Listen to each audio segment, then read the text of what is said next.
খলাকতানি কলবা। ওগো পরওয়ারদিগারে আলম, তুমি আমারে কুকুর না বানাইয়া গাধা বানাইছো রে মালিক। আমারে গাধা বানানোর কারণে তোমার মুমিন বান্দারা আমার পিঠে উঠে সওয়ার করতে পারে। হযরত আলী বলেন, কুকুরও আল্লাহর প্রশংসা করে। সুবহানাল্লাহ বলবেন না? কুকুর আল্লাহর প্রশংসা করে, বলে আলহামদুলিল্লাহিল্লাযী খলাকতানি কলবান ওয়ালা খলাকতানি খিনজিরা। কুকুর আল্লাহর প্রশংসা করে, বলে মালিক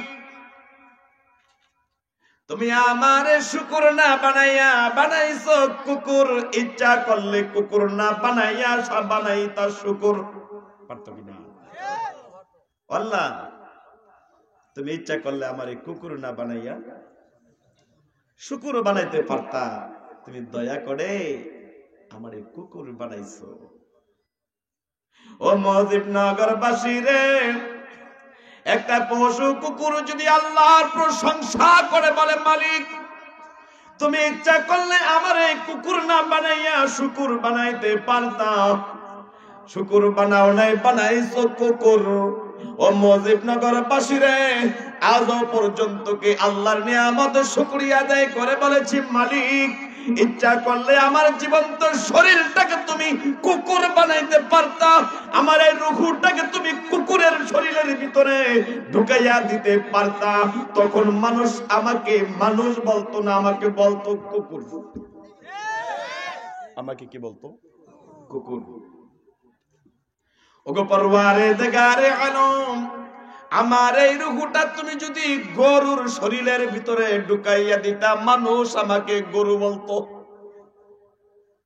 ওগো পরওয়ারদিগারে আলম, আমার এই রূহটা তুমি যদি গাধার শরীরের ভিতরে ঢুকাইয়া দিতা, মানুষ আমাকে কি বলতো? গাধা বলতো। তোমার কত বড় নিয়ামত,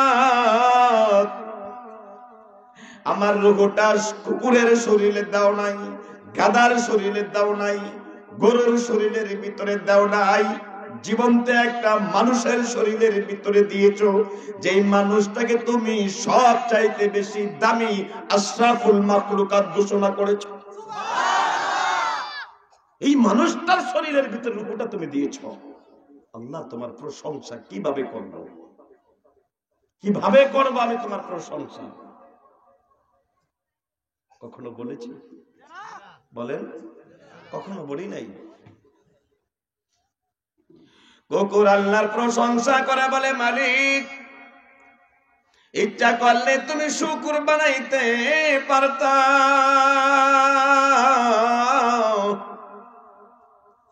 কিন্তু তুমি আমারে শুকুর বানাও নাই, বানাইছো কি? কুকুর। ওগো পরওয়ারদিগারে আলম, তুমি আমারে কুকুর বানানোর কারণে তোমার মুমিন বান্দারা যেই জবান দিয়ে জিকির করে, যেই জবান দিয়ে তোমার আল্লাহ বলে ডাকে, ওই জবান দিয়া ওই মুখ দিয়া গোস্ত খাইয়া গোস্তের হাড় গুলা আমাদেরকে খাইতে দেয়। আমি কুকুর হওয়ার কারণে তোমার জিকির করনে বলা মুখের গোস্ত খাওয়া হাড় গুলা আমরা খাইতে পারি, শুধু কুকুর বানানোর কারণে। যেই মুখটা দিয়া তোমার আল্লাহ বলে ডাকে, ওই আল্লাহ ডাকনে বলনে বলা মুখটা দিয়া মাছ খাইয়া মাছের কাটা গুলা আমাদেরকে খাইতে দেয়। যদি শুকুর বানাইতা, তোমার জিকির করনে বলা মুখের গোস্তের হাড় এবং মাছের ঝুরা খাইতে পারতাম না। কুকুর বানানোর কারণে মালিক তোমার মুমিন বান্দার মুখের জুরা গুলা আমরা কুকুর খাইতে পারি। মাছে বুঝে পানির কদর, মধুসিনে ভ্রমরে, কুকুর চিনলো মালিকের, চিনলো না রে মানুষে। জোরে জোরে কোন কথা ঠিক কিনা? সম্মানিত ভাইরা আমার, কুকুর কিন্তু মালিক ভক্ত। কি ভক্ত? মালিক ভক্ত। কেমন? আপনারা যদি একটা কুকুর পালেন, আমার কথা বুঝতে কষ্ট হয়? গতকালকে দীর্ঘ রাত আলোচনা করেছিলাম, পুনে একটায় মনোজাত দিয়েছিলাম।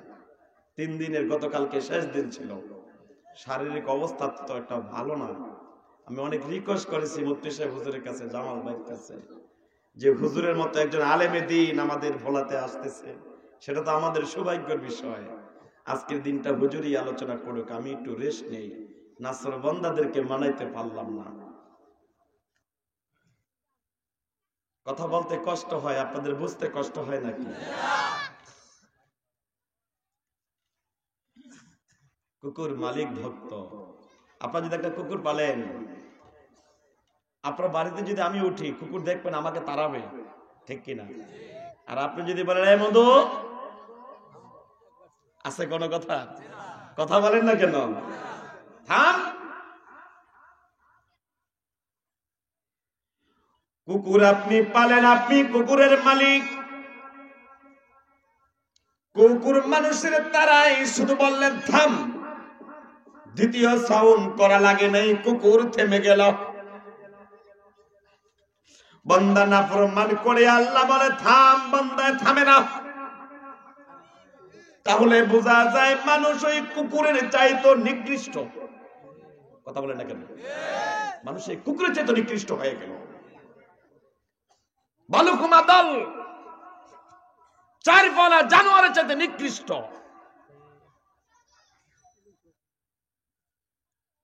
তারপরে দিচ্ছেন ওটা খাইতে। ইয়া খাইয়া কুকুর খুশি, ইয়া খাইয়া কুকুর কি খুশি। আর আমাদেরকে পদ্মার মাছ খাওয়ায়, যমুনার মাছ খাওয়ায়, তেতুলিয়ার মাছ খাওয়ায়, মেঘনার মাছ খাওয়ায়, তারপরও আমরা খুশি না। কথা কন না কেন? তারপর আমরা খুশি না।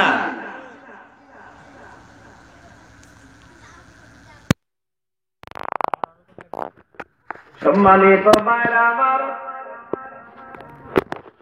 আপনি এই কুকুর পাললেন, কুকুরকে ময়লা আবর্জনা পচা নোংরা খাবার দিলেন, রাতের গভীরে কুকুর আপনাকে ডেকে বলে ও মালিক আপনি ঘুমান, আমি ঘুমাবো না। তার কারণ আপনি আমাদের খাবার দেন, আপনিও যদি ঘুমান আর আমিও যদি ঘুমাই, এই মুহূর্তে চোর এসে যদি আক্রমণ করে, আপনি মালিক যদি মারা যান, আমারে কে দেখবে, কে খাবার দেবে? সুতরাং মালিক আপনি ঘুমান, আমি ঘুমাবো না। কুকুর ঘুমায় রাত্রে, বাড়ি পাহারা দেয়। যখনই দেখে একটা চোর ঢুকছে, গুন্ডা ঢুকছে, বাটপার ঢুকছে, এই চোর গুন্ডা বাটপার কিন্তু কোরআনের মাহফিলও ঢোকে। কথা কয় না কেন? গত কয়েকদিন আগে ওখানে আলোচনা করেছিলাম, ছিলেন কারা কারা? হাত উঠান তো দেখি, কি বাজার বলে এটাকে? এই চোর গুন্ডা বাটপারের আলোচনা কিন্তু আমি সেই মাহফিলে করছিলাম। কথা ঠিক না বেঠিক? অমিনান নাস মাইয়া কুলু আমান্না বিল্লাহি ওয়া বিল ইয়াউমিল আখির ওয়া মা হুম বিমুমিনিন। সম্মানিত ভাইরা আমার,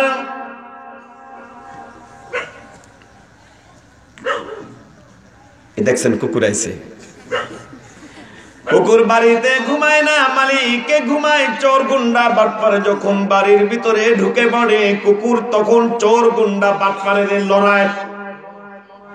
চোর গুন্ডা বাটপারের সাথে যখন পেরে ওঠে না, দৌড়াইয়া মালিকের ঘরের দরজায় এসে ঘেউ ঘেউ করে মালিকের ডাকে। ঘরের স্ত্রী মালিকের ডাক দিয়া বলে ওঠেন, বাড়িতে চোর এসেছে। মালিক স্ত্রীকে ডাক দিয়া বলে তুমি কিভাবে জানো? ওই যে কান পেতে শুনুন, কুকুর কিন্তু ডাকে। ঠিক হবে? ঠিক, কুকুর ডাকে। তখন মালিক ঘরের দরজা খুলে যখন ঘরের সামনে দাঁড়ায়, কুকুর দৌড়ে এসে মালিকের সামনে দাঁড়ায়। কেন সামনে দাঁড়ায় রে ভাইজান, কেন সামনে দাঁড়ায়? কুকুর চিন্তা করলো মালিক আমার ঘরের থেকে বের হয়েছে, এই মুহূর্তে যদি চোর গুন্ডা বাটপার আমার মালিকের হামলা করে মালিক মরে যাবে, মালিক মরে গেলে আমি বেঁচে থেকে কি লাভ? এই জন্য ওই আক্রমণকে সামাল দেওয়ার জন্য, মোকাবিলা করার জন্য কুকুর মালিকের সামনে দাঁড়ায়। জোরে কোন কথা ঠিক কিনা? এই নিয়ামত রাজি কুকুর বুঝলো, শুকুর বুঝলো, গাধা বুঝলো, গরু বুঝলো, আমরা বুঝলাম না, আমরা বুঝলাম না, অথচ আমরা দামি। এই যে আজকে কোরআনের মাহফিল ভাইজান, এই মাহফিল একটা নিয়ামত, ঠিক কিনা? এই কোরআন আমাদের জন্য একটা নিয়ামত। এই কোরআনটা কার ভাষা?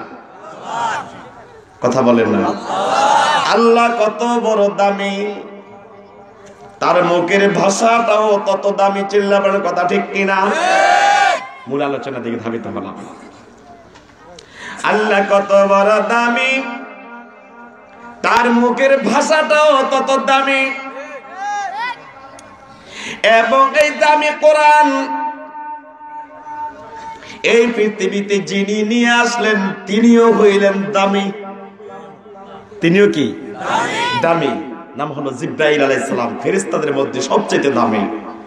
আল্লাহ কত বড় দামি, আল্লাহর মুখের ভাষা কত বড় দামি।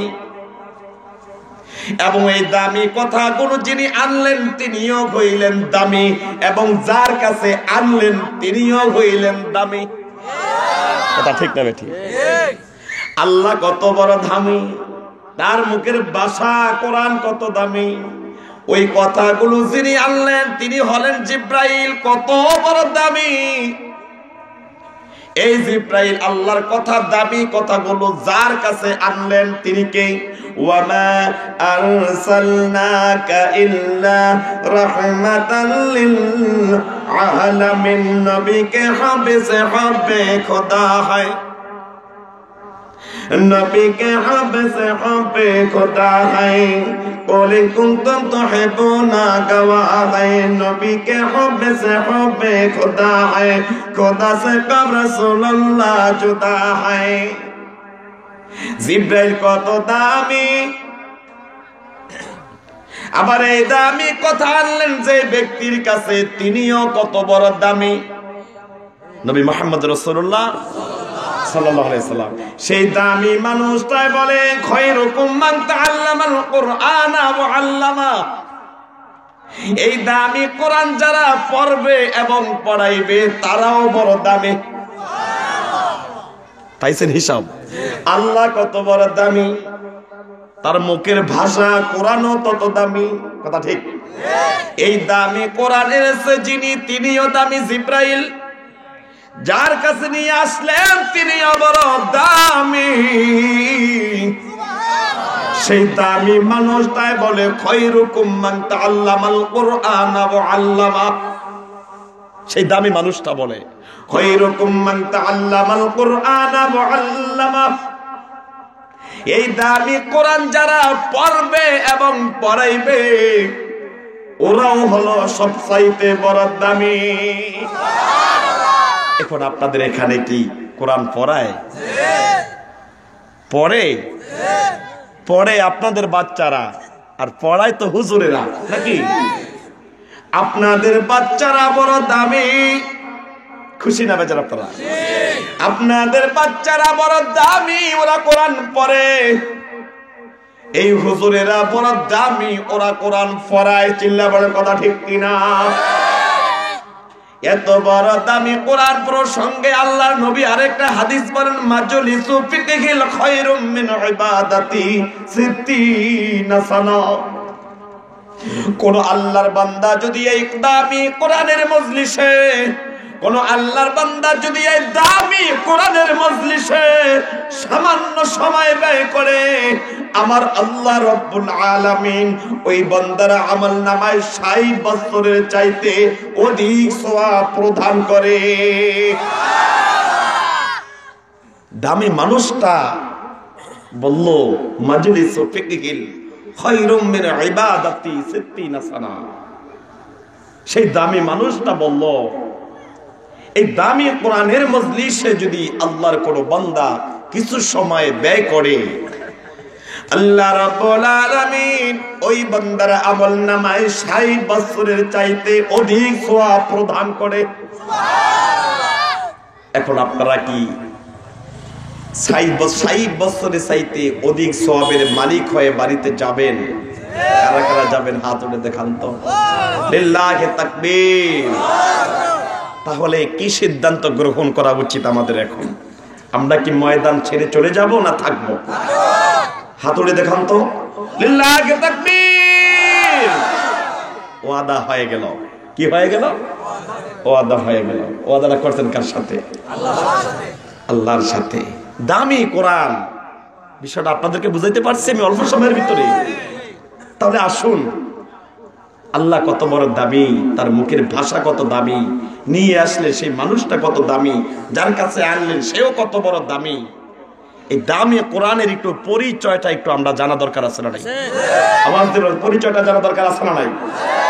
আসলে এবার আমরা কোরআন থেকে কোরআনের পরিচয় জানবো, কোরআন থেকে কোরআনের পরিচয় জানবো। মুখতাসের আলোচনা, বেশি সময় নষ্ট করবো না। এই ওটা কে? এই পিছন থেকে উঠছে কে? একটা মানুষ ওঠার কোনো সুযোগ নাই, কারণ কোরআন স্পষ্ট বলছে ওমান আজলামু মিম্মান কাতামা শাহাদাতান ইনদাহু মিনাল্লাহ। এটা তো বলছে ওয়াইজিনদের জন্য, আলোচকদের জন্য।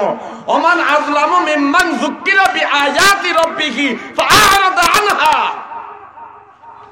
ধিক্কার দিয়ে বলে কোরআন, ওর চাইতে জালেম আর কে হতে পারে, যার সম্মুখ পারে কালামে পাকের আয়াত তেলাওয়াত করা হয় অথচ সে মুখ ফিরিয়ে চলে যায়। আছে না নাই? এখানে কি হাইডোডো খেলার ইতিহাস চলে না কোরআনই আলোচনা চলে? এটাকে মনে করতে হবে কোরআনের আলোচনা, এই আয়াতের আলোচনাকে এটাকে মনে করতে হবে। সুতরাং অযথা শুধু শুধু চলে যাওয়াটা জালিমের পরিচয় কোরআন দিয়েছে। অযথা শুধু শুধু উঠে চলে যাও, মনে চাইলে যাইবেন, মনে চাইলে আসবেন না, এই সুযোগ এখানে দেওয়া হয়নি। দামি মজলিস, এত দামি কথাগুলি বললাম, কি কথা ঠিক না? এটা দামি মজলিস, যেখানে লাভ বেশি সেখানে ক্ষতির সংখ্যাটাও বেশি। যুদ্ধের ময়দানে আপনি যাবেন কি যাবেন না সেটা আপনার সিদ্ধান্ত। যখন আপনি চলেই গেছেন আর পিছপা হওয়ার সুযোগ আছে? আবার দেবার সুযোগ আছে? আর সুযোগ নাই। সম্মানিত ভাইরা আমার, আসুন এই দামি কোরআনের পরিচয়টা একটাবার আমরা মুক্তাসের সময়ের মাধ্যমে জেনে নেই। আমি কোরআনকে প্রশ্ন করলাম, রে কোরআন, তুমি আল্লাহর মুখের ভাষা, তুমি কত বড় দামি। এই পৃথিবীতে আসার আগে কোরআন তুমি কোথায় ছিলা? প্রশ্ন আসে না? এই পৃথিবীতে আসার আগে তুমি কোথায় ছিলা? কোরআন সাথে সাথে উত্তর দিয়ে বলে, বাল হুয়া কুরআনুম মাজিদুন ফি লাওহিম মাহফুজ।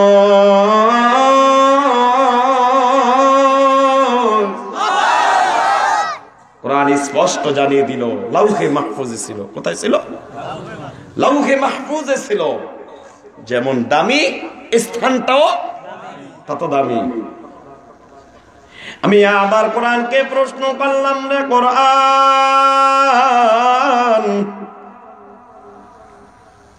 ওই লাউহে মাহফুজ থেকে তুমি 12টি মাসের মধ্যে কোন মাসে পৃথিবীর জমিনে আসলা?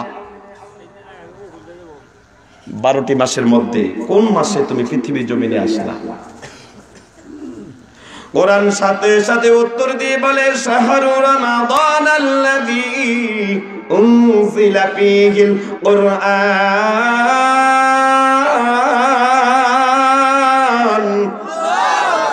কোরআন সাথে সাথে উত্তর দিল, রমজান মাসে আমি পৃথিবীর জমিনে এসেছি। সুবহানাল্লাহ। তাহলে রমজান মাসটা কত বড় দামি, কথা ঠিক? আল্লাহ কত বড় দামি, তার মুখের ভাষা কালাম কত বড় দামি। এই দামি কালাম যেই জায়গাটায় ছিল লাউহে মাহফুজ, ওই জায়গাটা কত বড় দামি। ওই জায়গার থেকে পৃথিবীর জমিনে মাহে রমজান মাসে এসেছে। ওই রমজান মাসটা জানি কত বড় দামি। আমি আবার কোরআনকে প্রশ্ন করলাম, কোরআন বুঝলাম আমি তুমি রমজান মাসে এসেছো, তাহলে বলো রমজান মাসে কোন দিন তুমি এসেছো? রমজান মাসের মধ্যে কোন দিন তুমি এসেছো? কোরআন সাথে সাথে উত্তর দিয়ে বলে ইন্না আনজালনাহু ফি লাইলাতিল কদর। কদরের রাত্রে এসেছে, সুবহানাল্লাহ। কোরআন নাযিল হয়েছে কদরের রাত্রে, রমজান মাসে এসেছে। রমজান মাসটা কত বড় দামি। আবার এই রমজান মাসের ভিতরে একটা রাত্র আছে শবে কদর, ওই কদরের রাত্রটা কত বড় দামি। আম্মা জান আয়েশা সিদ্দিকা রাদিয়াল্লাহু তাআলা আনহা আমার নবীকে ডেকে বলেন, নবী গো, জীবনে একবার যদি শবে কদর পেয়ে যাই, ও নবী ওই শবে কদরের রাত্রে আমি কোন দোয়া করব? আল্লাহর নবী আয়েশাকে ডাক দেয়া বলে, আয়েশা, জীবনে তুমি যদি কোনদিন শবে কদর পেয়ে যাও, তাহলে এই দোয়াটা করবা, আল্লাহুম্মা ইন্নাকা আফুউন তুহিব্বুল আফওয়া ফাআফু আন্নী। ও আল্লাহ, তুমি বড় ক্ষমাশীল, ক্ষমাকে ভালোবাসো, কাজেই আমাকে ক্ষমা করো। কত বড় দোয়া শবে কদরের জন্য আয়েশাকে আল্লাহ নবী শিক্ষা দিলেন। সম্মানিত ভাইরা আমার, আমি কোরআনকে প্রশ্ন করলাম, ঠিক আছে তুমি রমজান মাসে এসেছো, কদরের রাত্রে তুমি নাজিল হয়েছো, ও কোরআন এই পৃথিবীতে আসার মূলত তোমার উদ্দেশ্যটা কি? উদ্দেশ্য আছে না? আমি আজকে আপনাদের এখানে আসলাম একটা উদ্দেশ্য নিয়ে, সেটা হলো কিছু কথা বলবো নাকি। বা মাহফিল ছাড়া যদি আমি অন্যদিন আসি, তখন অবশ্যই আসলে আপনারা জিগাইবেন, হুজুরের আমারে না, হুজুরে কোন উদ্দেশ্যে আছে? আমি এক কথা কর না, বুঝলাম মাহফিলের সিজনে আসে। হ্যাঁ দাদা, মাহফিলের সিজনে আসে, বুঝলাম ওয়াজ নসিহত করতে আসে, হয়তো আমাদের এখানে করবে না অন্য জায়গায় করবে। এখন তো মাহফিল টাফিল চলে না, অন সিজন। হুজুরে কোন উদ্দেশ্যে আছে বলে কিনা? তদ্রূপ আমি কোরআনকে প্রশ্ন করলাম, রে কোরআন, তুমি এত বড় দামি, এই দামি কোরআন, তুমি এই পৃথিবীতে আসার মূলত উদ্দেশ্যটা কি? কোরআন সাথে সাথে উত্তর দিয়ে বলে, হুদাল লিন্নাস।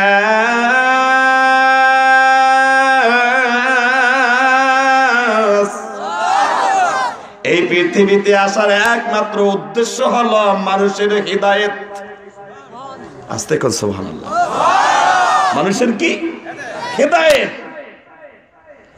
কোরআন আর কি কাজ তোমার? কোরআন উত্তর দিয়ে বলে, ওয়াবাইনাতিম মিনাল হুদা ওয়াল ফুরকান।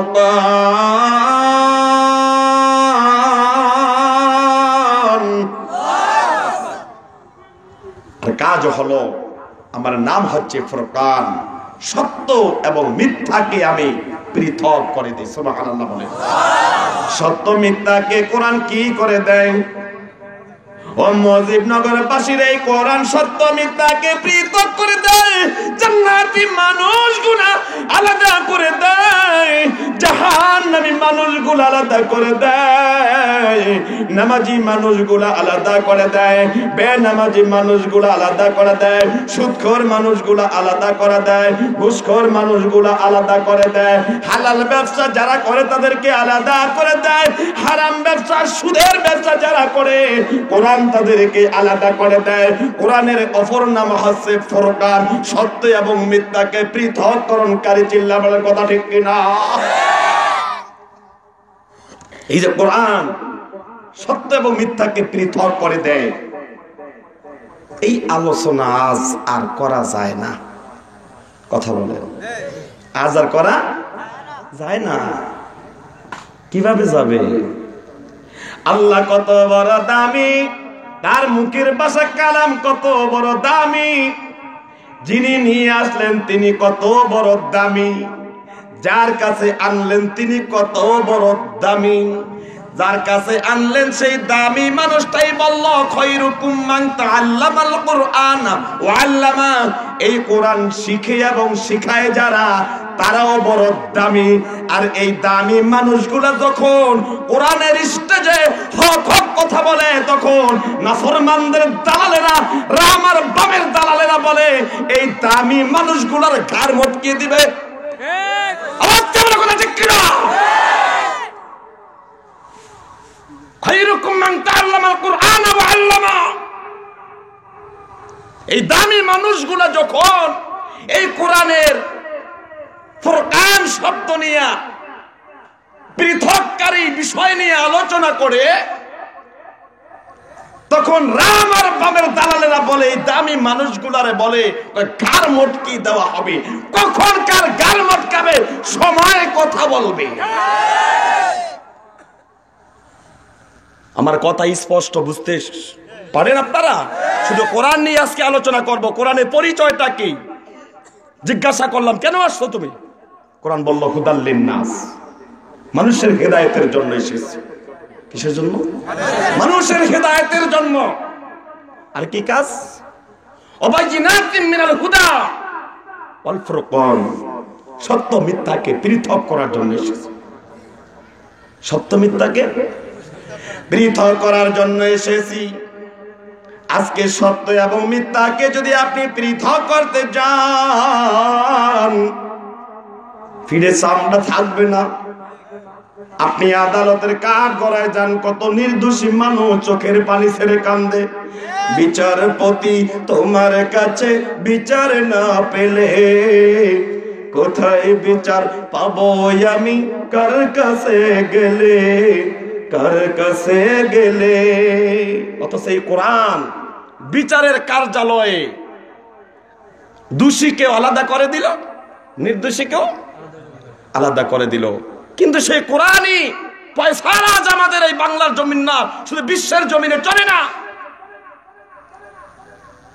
ফান্দে কোর্ট কাছারির ধার ধারে সু বিচারের বাণী কান্দে, কত দোষীরা দেখি ছাড় পেয়ে যায়, কত দোষীরা দেখি ছাড় পেয়ে যায়, নির্দোষীরাই জেলে।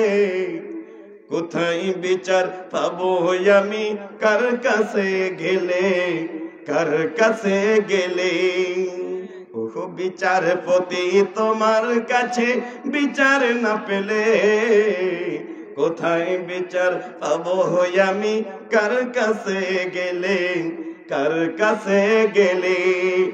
নালিশ আমার সত্যি তোমার যদি মনে হয়, তবে নালিশের সাইচু বিচার ও গো দয়াময়। নালিশ আমার সত্যি তোমার যদি মনে হয়, তবে নালিশের সাইচু বিচার ও গো দয়াময়। চিল্লাবার কথা ঠিক কিনা? আজ আমাদের অবস্থা বড়ই করুণ অবস্থা। আমাদের এই দেশটাকে স্বাধীন করেছিল 30 লক্ষ শহীদের রক্তের বিনিময়ে। এক সময় পাকিস্তান হানাদার সেই কুলাঙ্গার বাহিনীরা আমাদের বাংলার জমিনের উপরে আক্রমণ করেছিল। আমার দেশের মানুষ এতটা দুর্ভোগের সম্মুখীন হয়েছিল, কল নাই, কারখানা নাই, রাস্তা নাই, কল নাই, সমস্ত রেলপথ, নৌপথ, যানপথ, আকাশপথ, সমস্ত সব কিছু তারা ছিন্ন বিচ্ছিন্ন করেছিল বাংলার এই মাটির থেকে। চিল্লাবার কথা ঠিক কিনা? ভিকেহেন কঠিন পরিস্থিতির মোকাবিলায় এক বাঙালি নয়, হাজার বাঙালির স্লোগান, হে বীর বাঙালি অস্ত্র ধরো, এই দেশটাকে স্বাধীন করো। দেশটা কি করো? স্বাধীন করো। হয়তো আমরা জীবন দিয়ে যাব, কিন্তু আমাদের রক্তের বিনিময়ে দেশটা যদি স্বাধীন হয়, তাহলে পরবর্তী জেনারেশন বাংলার জমিনের মানুষগুলা শান্তিতে বসবাস করতে পারবে। তাদের এই কাল্পনিক কথা আজও কল্পনাই রয়ে গেল, বাংলার জমিনে বাস্তব হলো না। কথা ঠিক না বেঠিক? বাংলার জমিনে বাস্তব হলো না, সে বাস্তবতার কখন আসবে? লাখ শহীদের রক্তে কি না উড়ছে পতাকা, স্বাধীনতার বাংলাদেশে নেই যে স্বাধীনতা। জুলুম শাসন নির্বিচারে, ওরে জুলুম শাসন নির্বিচারে যায় না বলা কথা।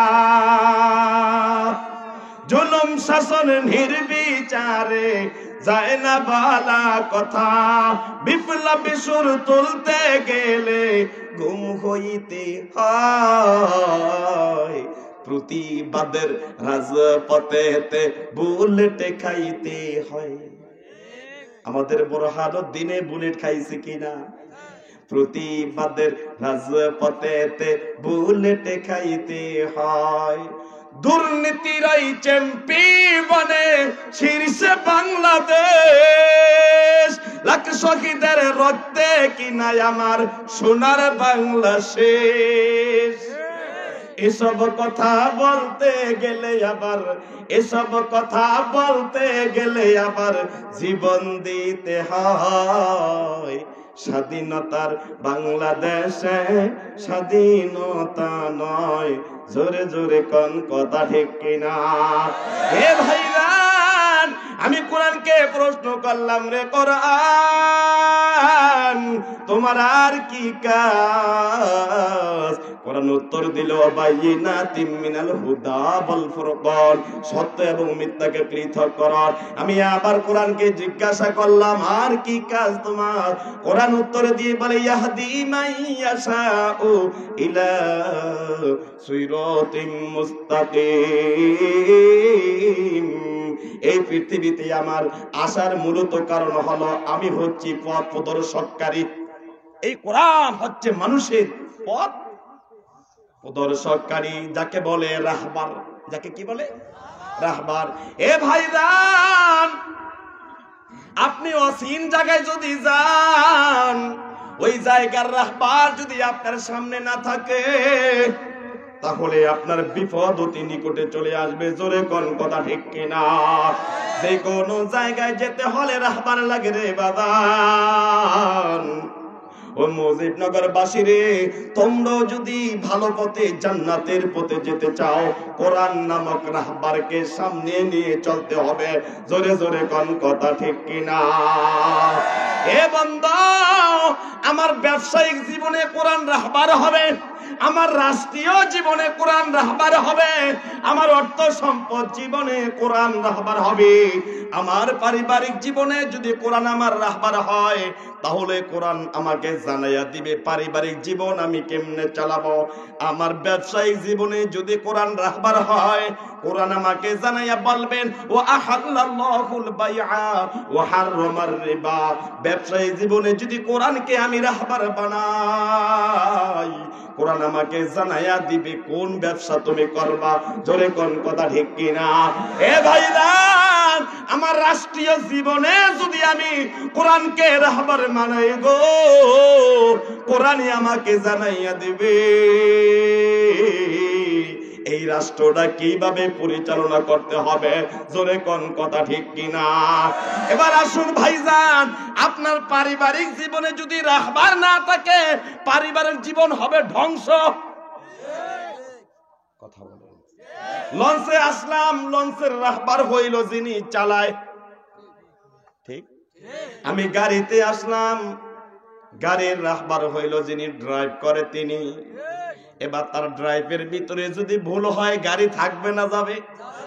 যিনি লঞ্চ চালান, তার চালানের ভিতরে যদি ভুল থাকে, লঞ্চ পানিতে ডুববে না ভাসবে? এ ভাইদান, পারিবারিক জীবনে যদি রাহবার আপনার ভুল হয়, পারিবারিক জীবন আপনার ধ্বংস। রাষ্ট্রীয় জীবনে যদি রাহবার আপনার ভুল হয়, ওই রাষ্ট্র তো ধ্বংস, ধ্বংস, জাতীয় ধ্বংস।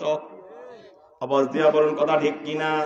এই জন্য পারিবারিক জীবনে, সামাজিক জীবনে, ব্যবসায়িক জীবনে, অর্থনৈতিক জীবনে, রাষ্ট্রীয় জীবনে যাতে কোনো জায়গাটায় কোনো ভুল না হয়, এই জন্য কোরআন বলে ইয়াহদি মাইয়াশাউ ইলা সিরাতিন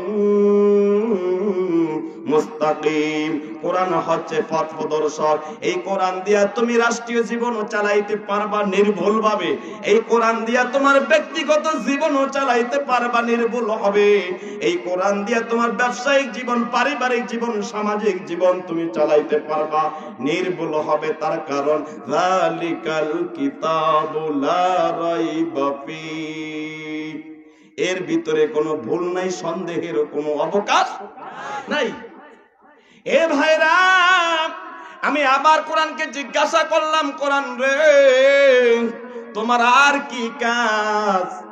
কোরআন সাথে সাথে উত্তর দিয়ে বলে ওয়ানুনাজ্জিলু মিনাল কুরআন মা হুয়া শিফা। আমার আরেকটা কাজ হলো মানুষের চিকিৎসা করা। কার চিকিৎসা? মানুষের চিকিৎসা করা। মা হুয়া শিফা, কোরআন মানুষের চিকিৎসার জন্য এসেছে। এই মা হুয়া শিফা এই শব্দের আলোকে তাফসিরে এসেছে কোরআন মানুষের 3টা রোগের কাজ করে। কয়টা? আরো জোরে কোন কয়টা? 3টা রোগের কাজ করে। 1 নাম্বার হলো এই কোরআন মানুষের ঈমানি রোগের কাজ করে। নাম্বার 2, এই কোরআন মানুষের শারীরিক রোগের কাজ করে।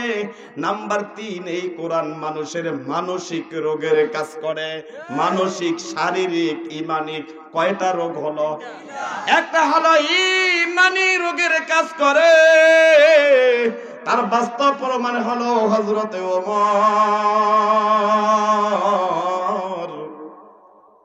ওমর আপনার নবী আমার নবীকে হত্যা করার জন্য তলোয়ার নিয়ে রওনা দিল।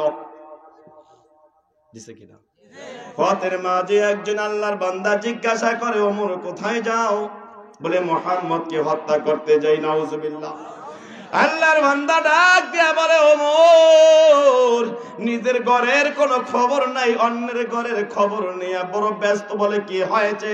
বলে তোমার বোন আর ভগ্নিপতি কালিমা পড়ে মুসলমান হয়ে গেছে। এ ভাইজান, হযরত ওমর এবার বোন আর ভগ্নিপতির বাড়ির দিকে যায়। বাড়ির দরজায় গিয়ে দেখে দরজা লক করা, ভিতরে কোরআন তেলাওয়াত চলছে। ওমর যখন করে দরজায় দাঁড়ালেন, ভিতরের দিক থেকে তেলাওয়াতের আওয়াজ ওমরের কানে চলে আসলো। এই যে আওয়াজ চলে আসলো, আমার আল্লাহ বলে বা ইযা তুলিয়াত আলাইহিম আয়াতুহু যাদাতুহুম ঈমানা। এই কোরআন তেলাওয়াত একবার যিনি শুনবে তার ঈমান বেড়ে যাবে। হাজারো প্রমাণ আছে রে ভাইজান। মানুষ আগে দাড়ি রাখে নাই, কোরআনের আলোচনা শোনার পরে দাড়ি রেখেছে। হাজারো প্রমাণ আছে মানুষ আগে নামাজ পড়ে নাই, কোরআনী আলোচনা শোনার পরে নামাজ পড়েছে।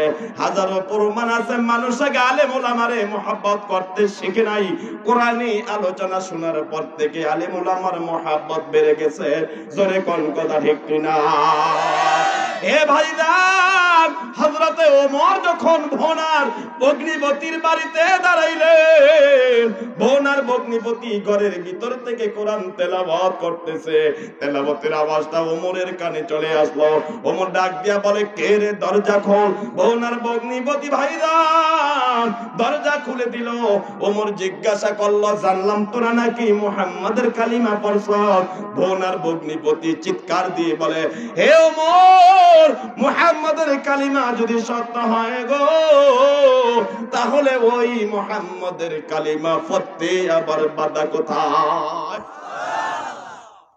বেদম ভাবে মারা শুরু করলো। মার খাইতে খাইতে রক্তাক্ত হয়ে গেল। এক পর্যায়ে ভাইজান ওমরের ভগ্নিপতি ওমরের হাতের থেকে ছুটে দরজার আড়ালে গিয়ে আত্মগোপন করলেন। ওমর এবার বোনের উপরে অমানুষিক অত্যাচারের স্টিমুলার চালায় গো। বোন রক্তাক্ত হয়ে গেল, বোনের রক্ত ছিটকে মেরে ওমরের গায়ে গেল। বোন ডাক দিয়া বলে, ভাইজান, ভাই খাইতে খাইতে যদি জীবনও চলে যায়, জীবন দিতে রাজি আছি, কালিমা ছাড়তে রাজি নয়। কষ্ট হয়। হঠাৎ করে ওমর ডাক দিয়া বলে, বোন, আলোচনা করতেছি, কোরআনকে প্রশ্ন করলাম, আর কি কাজ? কোরআন বলল মা হুয়া শিফা, মানুষের চিকিৎসার জন্য। কোরআন কিভাবে চিকিৎসা করে? ওমরের দিকে লক্ষ্য করুন। 3টা রোগের চিকিৎসা করে। 1 নাম্বার হলো ঈমানি রোগ। ওমরের ঈমানি রোগের চিকিৎসা কোরআন কিভাবে করলো তার বাস্তব প্রমাণ কিয়ামত পর্যন্ত স্বর্ণের অক্ষরে অলঙ্কৃত থাকবে। এ ভাইজান, এবার ওমর ডাক দিয়া বলে, বোন, কোন কোরআন তোরা তেলাওয়াত করস? ওই কোরআনটা দেখি একটা বার আমার কাছে দাও। বোন ডাক দিয়া বলে, ভাইজান, কোরআন আমার পবিত্র, আর আপনি অপবিত্র, পবিত্রতা গ্রহণ করেন, তারপরে কোরআন দেওয়া হবে।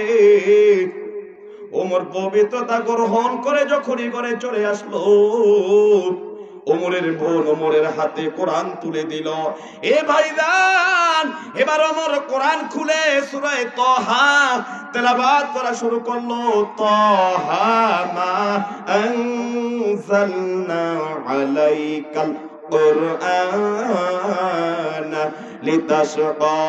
এ ভাইজান, এইভাবে সূরা তাহার শুরু থেকে তেলাওয়াত শুরু করতে করতে যখনই ইন্নানি আনাল্লাহ, আল্লাহু আকবার বলো, ইন্নানি আনাল্লাহ লা ইলাহা ইল্লা আনা ফা'বুদুনি। ওমর তেলাওয়াত করতেছে আর চোখের থেকে গড় গড় করে পানির বন্যা বয়ে যায়।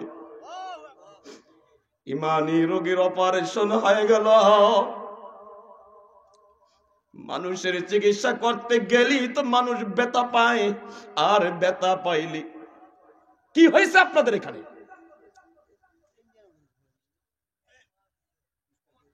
এ ভাইদান, মানুষের যখন চিকিৎসা করতে যায়, চিকিৎসা করতে গেলে মানুষ কি ব্যথা পায় না? ইনজেকশন দিতে গেলে কি ব্যথা পায়? অপারেশন করতে গেলে কি ব্যথা পায়? ব্যথা পাইলি মানুষের চোখের থেকে পানি ঝরে গো। ওমর যখন কোরআন তেলাওয়াত করলো মা হুয়া শিফা, এই কোরআন সাথে সাথে ইমানি রোগের ওমরকে অপারেশন করে দিল। আর ওই অপারেশনের টিকতে না পেরে ওমরের চোখের থেকে গড় গড় করে পানির বন্যা, আর চিৎকার দিয়ে বলে, ভোর আর দেরি করিস না, আমারে নিয়ে চল, আমি নবী মুহাম্মদের কাছে যাব, কালিমা পড়ে আমি মুসলমান হব। তেরা উম্মতে উম্মতে জান है, शफाअत शफाअत काम है, मेरे लिए शफाअत करो रोज हशर का पियान, कुदरत बनाया हो तुम, मुझ पागल कर जाती है, दिल बनाया हो तुम, मुझ पागल कर जाते है, जर ला इलाहा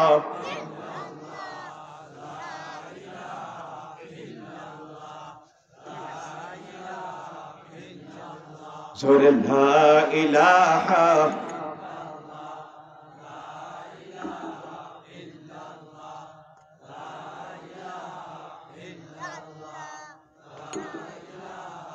لا إله إلا الله মুহাম্মাদুর রাসূলুল্লাহ সাল্লাল্লাহু আলাইহি ওয়াসাল্লাম। এ ভাইজান, দুঃখে কলিজা ফেটে যায় গো, যে কোরআন মানুষের চিকিৎসার জন্য এসেছে রে ভাইজান, সেই কোরআনকে আবার পৃথিবীর জমিন থেকে নির্মূল করে দেওয়ার জন্য নাস্তিক মুরতাদদের একদল দালাল বের হয়েছে। জোরে কোন কথা ঠিক কিনা?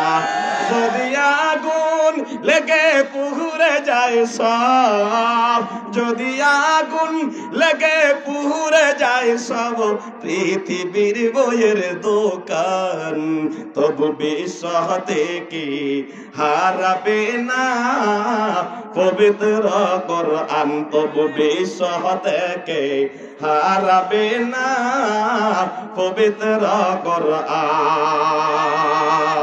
কেমন করে নারায়ে তাকবীর, আল্লাহু আকবার। আজকের সম্মেলন সফল হোক, সফল হোক আজকের সম্মেলন। আল্লামা ইব্রাহিম আল ফরিদি জিন্দাবাদ, জিন্দাবাদ। এ ভাইরান কেমন করে পুরাবে সেই আগুনের তেজ, এই মাদ্রাসায় তৈরি হচ্ছে কোরআনে হাফেজ, তারা ছাপিয়ে পূর্ণ কোরআন, ছাপিয়ে পূর্ণ কোরআন, রাখবে ইসলামের ঈমান, তবু বিশ্বাস থেকে হারাবে না পবিত্র কোরআন। পাকিস্তানে জিয়া মরল দুর্ঘটনায় ভাই, আগুন লেগে বিমান পড়ছে আহা কোরআন পুরে না। পাকিস্তানে জিয়া মরল দুর্ঘটনায় ভাই, আগুন লেগে বিমান পড়লো আহা কোরআন পুরে নাই। কোরআন যেমন ছিল তেমন আছে, রাখছে ইসলামের ঈমান, তবু বিশ্বাস থেকে হারাবে না পবিত্র কোরআন। ঢাকা চক বাজারে আগুন লাগে যে জানে সব জানা, আগুন লেগে সবই পড়লো আহা কোরআন পুরে নাই। চরপেশন লাইব্রেরিতে আগুন লাগে যে, চরপেশন লাইব্রেরিতে আগুন লাগে যে, শুনেন সব জানা, সমস্ত বই পুরে গেল আহা কোরআন পুরে নাই। কোরআন যেমন ছিল তেমন আছে, রাখছে ইসলামের ঈমান, তবু বিশ্বাস থেকে হারাবে না পবিত্র কোরআন। হে মুজিবনগর পাতারহাট বাসী রে, এই জনসমুদ্রে আমি একটা কথা জানতে চাই, যেই কোরআন মানুষের চিকিৎসার জন্য পৃথিবীর জমিনে এসেছে, এই কোরআনের ঘর মাদ্রাসাতুন আল নূর ইসলামিয়া নুরানী হাফিজিয়া মাদ্রাসা টিকে রাখার জন্য জান এবং যৌবন জীবন দিয়ে সংগ্রাম করতে রাজি আছেন কারা কারা? হাত তুলে দেখো। লিল্লাহি তাকবীর। ও আকাশের মালিক, মুজিবনগর পাতারহাট চত্বর আয়োজিত হাজার শত শত তাওহীদি জনতা হাত উঠাইছে আল মাদ্রাসাতুন নূর আল ইসলামিয়া নুরানী হাফিজিয়া মাদ্রাসা সংরক্ষণ করার জন্য যা কিছু প্রয়োজন তারা তা দেবে। ওগো রব্বুল আলামিন প্রত্যেকটা হাতকে তুমি কবুল আর মঞ্জুর করে দাও। হে ভাইজান, আমি কোরআনকে জিজ্ঞাসা করলাম, রে কোরআন তোমার আর কি কাজ? কোরআন বলল মা হুয়া শিফা। এই মা হুয়া শিফার থেকে আমি তিনটা রোগের কথা বললাম। হে ভাইজান, যারা রোগের চিকিৎসা করে তাদেরকে বলা হয় ডক্টর। কি বলা হয়? ডক্টর বলা হয় তাদেরকে। কি কোনো সমস্যা কেন? যারা চিকিৎসা করে তাদেরকে কি বলা হয়? আমি আজকে আলোচনা থেকে জানলাম মা হুয়া শিফা, এই শব্দের থেকে আমি জানলাম গো এই কোরআন মানুষের চিকিৎসা করে। তাফসীরের অভিধান থেকে আমি জানতে পারলাম তিনটা রোগের কাজ করে। তাহলে বলো বাবা, আমাদের দেশে যেই সকল ডাক্তাররা আছে, ডাক্তারদের ভিতরে আবার পেশা আছে নাকি? আওয়াজ দিয়ে কয় পেশা আছে? আমার একটু মাথা ব্যথা, গেলাম ডাক্তারের কাছে, করেন রক্ত পরীক্ষা। মাথা ব্যথা, করেন রক্ত পরীক্ষা। কিছু ভাই নাই, করেন পেশাব পরীক্ষা। হেডাও নাই, পালা করিয়া করেন। আছে না নাই? গোপন সূত্রে জানতে পারলাম এই ডাক্তারের সাথে আবার যেখানে পরীক্ষা করে কি বলে ডায়াগনিস্ট, এই ডাক্তারের সাথে আবার ডায়াগনিস্টের সাথে বলে নাকি শেয়ারে ব্যবসা চলে। আরে আমার তেমন কথা ঠিক কিনা? আমার যখন মেরুদণ্ড ফেটে গেল 4 জায়গা দিয়া, খুব ক্লান্ত অবস্থায় ছিলাম আমি, এরকম বাঁকা হয়ে গেলাম। এই ছিল আমার মাজা, এই ছিল আমার মাথা। আমি নাম বলবো না, নাম বলে আপনারা চিনবেন। যে কোনো একজন ডাক্তারকে আমি বললাম যে আমার এই অবস্থা, উনি বললেন আপনি ঢাকা কেয়ার হাসপাতালে যান, সেখানে আপনি এমআরআই করেন। তবে এমআরআই তো 7,000 টাকা, আমি এখানে সুপারিশ করে দিলাম, ওখানে আপনার থেকে 4,500 টাকা নেবে। তো আমার ফার্স্ট আমি বললাম 7,000 টাকা, আবার আমার থেকে নিবে 4,500 টাকা, এত ব্যবধানে আমাকে তারা ছাড় দিবে কেন?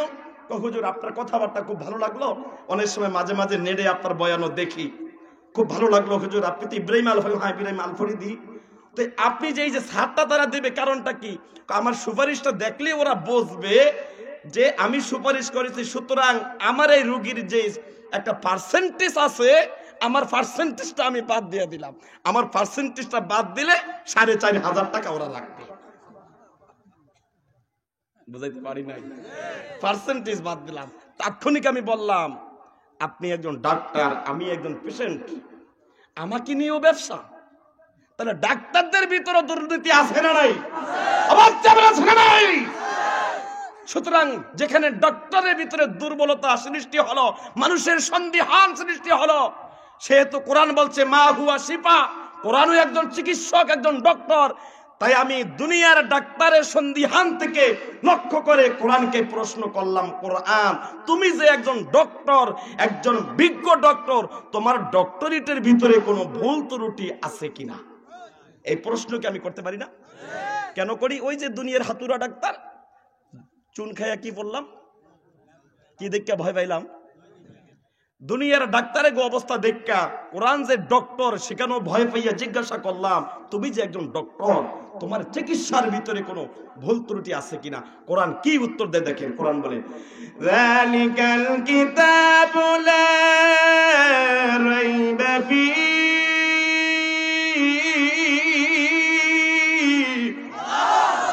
এমন একটি কিতাব যার মধ্যে কোনো ভুল ত্রুটি নাই, সন্দেহের অবকাশ নাই।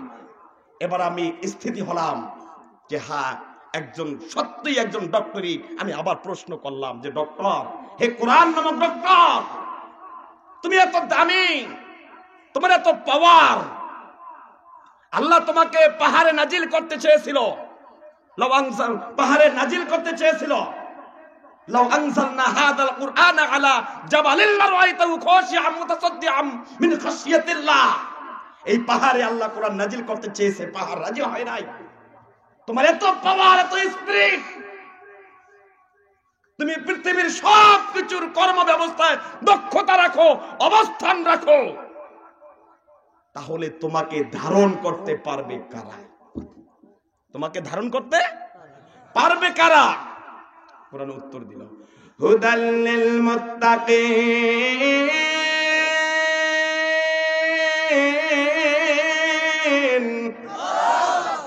যারা মুত্তাকিন তারাই আমাকে ধারণ করতে পারবে। আপনি আমি পারবো না যদি কি না হই। কথা বলেন। আলোচনা শেষ করে ফেলেছি অতি সংক্ষেপে, ইনশাআল্লাহ আমার টার্গেটে পৌঁছে যাব। আর মাত্র 5 মিনিট আলোচনা করব। বিরক্ত হচ্ছেন মনে হয়? কারা কারা বিরক্ত হচ্ছেন হাত তুলে দেখান তো। আলোচনা মনোযোগ চলছে, আলহামদুলিল্লাহ বলে আলহামদুলিল্লাহ। তাহলে কোরআন আপনার জন্য না, আমার জন্য না। বলে কেন না? আমরা কি হতে পারি নাই? আমরা মুত্তাকিন হতে পারি নাই। সম্মানিত ভাইরা আমার, মুত্তাকিন কাদেরকে বলে? এই মুত্তাকিনদের দুই একটি উদাহরণ তুলে আমি আলোচনা শেষ করে ফেলব। আমার বন্ধুগণ, যেহেতু কোরআন আমাদের জন্য না, তারপর আমি স্বীকৃতি নিতে চাই। কোরআন কি নিয়ে যাবেন না স্টেজে রেখে যাবেন? কারা কারা নিয়ে যাবেন হাত তুলে দেখান। লিল্লাহি তাকবীর। এ ভাইদান হাত নামান। এই কোরআন আপনি নিতে হলে আপনাকে মুত্তাকিন হওয়া লাগবে। কি হওয়া লাগবে? মুত্তাকিন হওয়া লাগবে। তাহলে এবার আসুন মুত্তাকিনদের আলোচনা করি, কি কি কাজ করলে মুত্তাকিন হওয়া যায়। করব? এ ভাইদান, মুত্তাকিন কারা? সোনার মানুষ যারা, তারা হলো মুত্তাকিন। মুত্তাকিন ছিলেন হযরতে আবু বকর সিদ্দিক রাদিয়াল্লাহু তাআলা আনহু। কেমন আবু বকর সিদ্দিক মুত্তাকিন ছিলেন? মুসলমান হওয়ার আগেই তার দাম আল্লাহ তাকে বাড়িয়ে দিলেন। সুবহানাল্লাহ বলেন। এমন মুত্তাকিন মুসলমান হওয়ার আগেই তার দাম হযরত আবু বকর বাল্যকালে শাম দেশে গেলেন ব্যবসা করতে। ওই দেশে গিয়া একটা স্বপ্ন দেখলেন। স্বপ্ন দেখে তিনি চমকে গেলেন। তখন ইহুদি একজন পাদ্রীর কাছে গেলেন।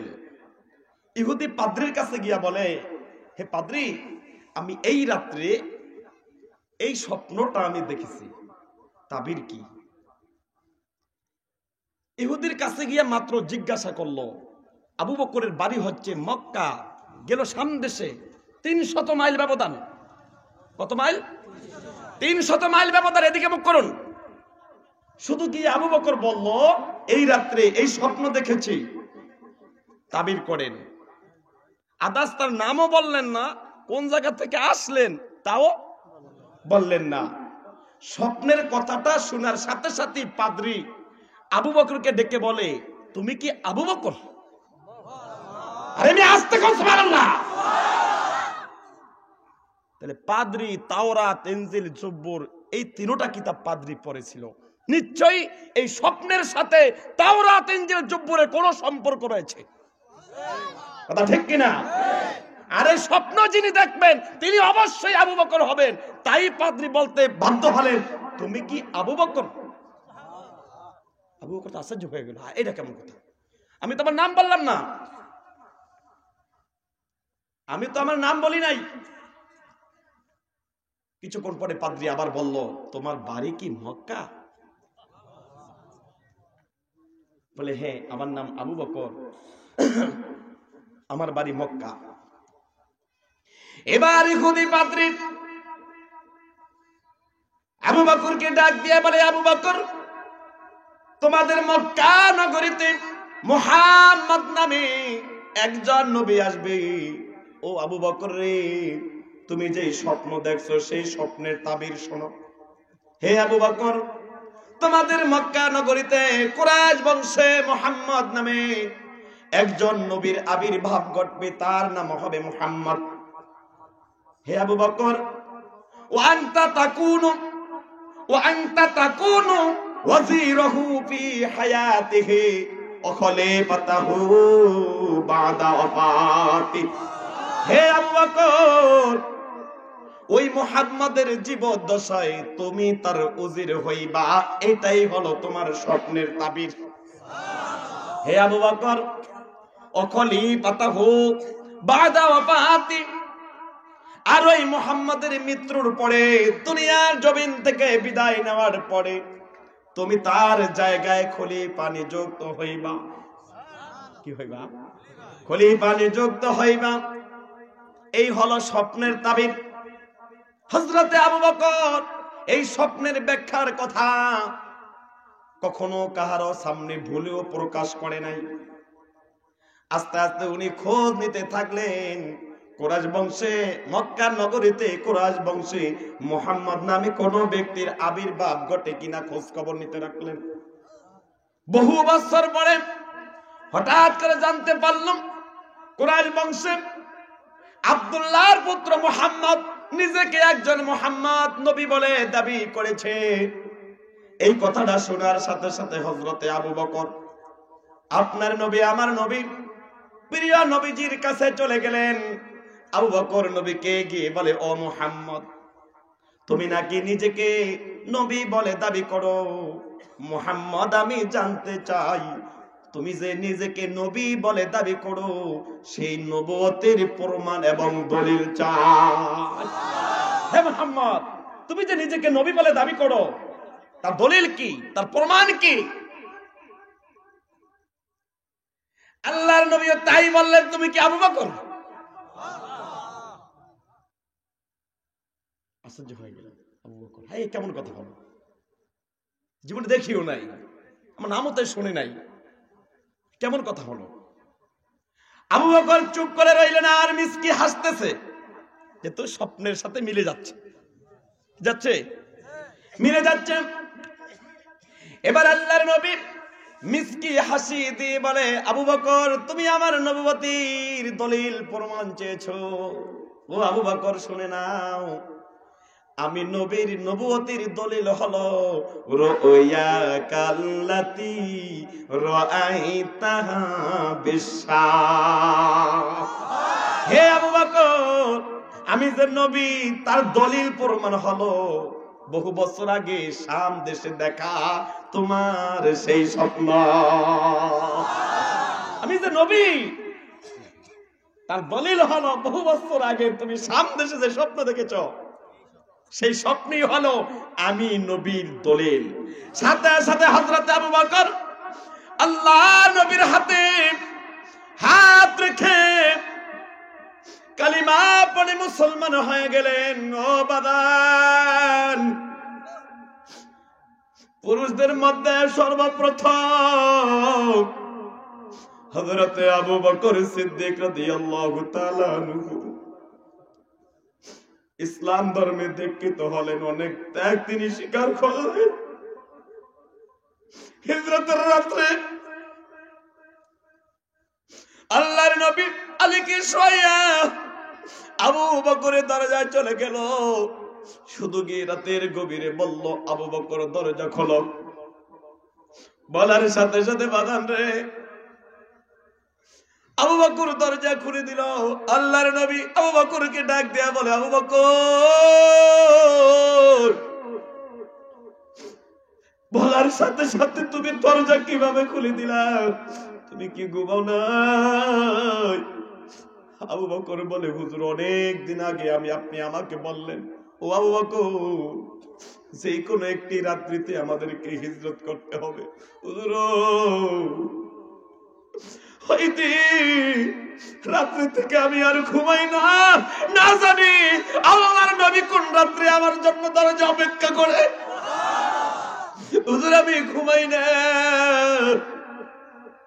আল্লাহর নবী আবু বকরকে নিয়ে এবার হিজরতের জন্য বের হলেন। গারে সারের ভিতরে বাজান 3টা দিন অবস্থান করলেন। বাজান রে আমার বিশাল বড় কথা, বিশাল বড় কথা। ওই গর্তের ভিতরে আবু বকরকে সাপে আঘাত করেছে। আল্লাহর নবী আবু বকরের রানের উপরে মাথা দিয়ে একটু বিশ্রাম করছেন। হঠাৎ করে দেখে আবু বকরের চোখের থেকে কিছু পানি ফুটা পড়ছে। নবীর ঘুম ভেঙে গেল। নবী চমকে গেলেন। আবু বকরের চেহারা নীল হয়ে গেল। আল্লাহর নবী আবু বকরকে বললেন, আবু বকর কি হয়েছে তোমার? হুজুর এই গুহার ভিতরে অনেকগুলো আমি গর্ত দেখলাম, জামা সিরিয়া সমস্ত গর্তের মুখগুলো আমি বন্ধ করে দিলাম। শেষ জামা একটা গর্ত ছিল, আর কোনো কাপড় নাই। ওই গর্তটার মুখে আমার পায়ের মুড়িয়াটা দিয়ে আপনাকে আমার রানের উপরে শোয়াইলাম। আল্লাহর নবী ডাক দিয়া বলে, আবু বকর তোমার কি জ্ঞান বুদ্ধি বলতে কিছু নাই? ওই গর্তের ভিতরে সাপ থাকতে পারে, তোমাকে আঘাত করবে। ওগো নবী, আমি চিন্তা করলাম সাপে আঘাত করলে আমি আবু বকরকে আঘাত করবে, শুধু আমি আবু বকরই মারা যাব। আর সরদারে দু জাহান নবী মুহাম্মদকে যদি সাপে আঘাত করে গোটা ভুবনটা অন্ধকারে পরিণত হয়ে যাবে। এই আবু বকরকে আল্লাহর নবী মুখের থুতু সাপে আঘাত স্থানে লাগিয়ে দিলেন। সাথে সাথে সমস্ত বিষগুলো পানি হয়ে গেল। এই জন্য যেখানে কোনো ফোড়া বা বাগি উঠবে মুখের থেকে থুতু লাগিয়ে দিবে। এটা দেওয়া সুন্নত। এটা দেওয়া কি সুন্নত। সম্মানিত ভাইরা আমার, এই সে আবু বকর। আবু বকরকে আল্লাহর নবী দান সদকা করতে বললেন। আবু বকর ঘরের সব কিছু নিয়ে আসলেন আল্লাহর নবীর সামনে। আবু বকর সালারে সট পড়াও। ইতিমধ্যে জিবরাইল আলাইহিস সালাম আসলেন। ওগো নবী, আকাশের দিকে তাকাইয়া দেখেন সমস্ত ফেরেশতারা সালারে সট পড়া। আবু বকর তুমি সব কিছু নিয়ে আসলা, ঘরে কি কিছু রাখো নাই? আবু বকর চোখের পানি ছেড়ে বলে, নবী গো, ও নবী, আমার ঘরে আল্লাহ এবং তার রাসূলকেই রেখে এসেছি। একেই বলে মুত্তাকি। সম্মানিত ভাইরা আমার, যদি এই ময়দান থেকে কোরআন নিয়ে আপনি বাড়িতে যেতে চান, আবু বকরের মতো মুত্তাকিন হওয়া দরকার আছে না নাই? আবু বকরের মতো মুত্তাকিন হতে হলে সবাই ওয়াদা করেছেন আবু বকরের মতো মুত্তাকিন হবেন। আমি একজন ব্যক্তি জানতে চাই, দেখতে চাই, আবু বকরের মতো দানবীর হয়ে মুত্তাকিন হয়ে ময়দান থেকে বাড়িতে যাবেন এমন কোন আল্লাহর বান্দা আছেন 10,000 টাকা দান করবেন? 10,000 টাকা দান করার মধ্য দিয়ে আবু বকরের দানের সাথে আপনি প্রতিযোগিতা দিলেন। আবু বকর যেরকম মুত্তাকিন হলো, আপনিও দানের মাধ্যমে সেরকম মুত্তাকিনদের পরিচয় দেবেন। এমন কোন আল্লাহর বান্দা আছে ময়দানের ভিতরে? জানি না। 10,000 টাকা কোরআনের ঘরের জন্য, কোরআনের খেদমতের জন্য কোন আল্লাহর বান্দা আছে 10,000 টাকা দান করে মুত্তাকিন হবা?